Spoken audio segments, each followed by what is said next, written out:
With that said, there's been so much going on in our country right now, and some can argue that's not suitable for democracy.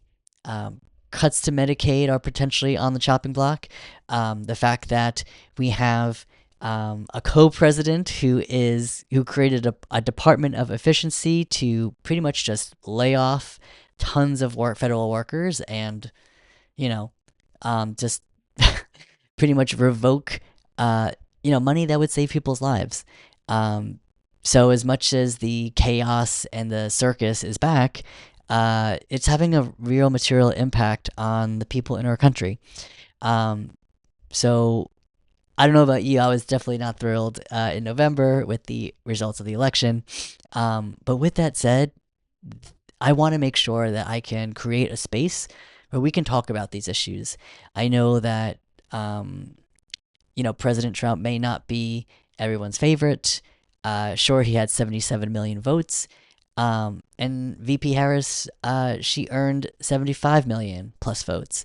But don't forget, there were still 89 million Americans, registered voters, who chose not to cast a ballot in the 2024 election.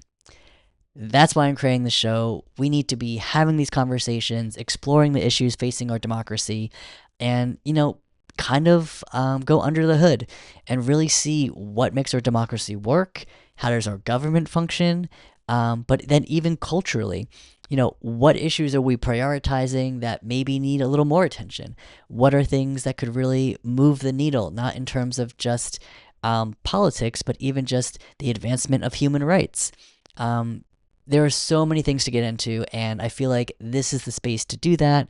For those of you who've known or familiar with my political organizing, I really like to throw on some fun events, right? I think for me, being a progressive organizer and, enjoying creating moments for people to come together, connect, and learn from each other, I think that's very special, and I can definitely say it's something I'm proud of. And, this is my next venture into that. If I'm not creating an event in person, well, then this show is my next step where I can at least connect with folks online. So it doesn't matter where you are in the country, but hopefully we can learn from each other and have some fun while doing it.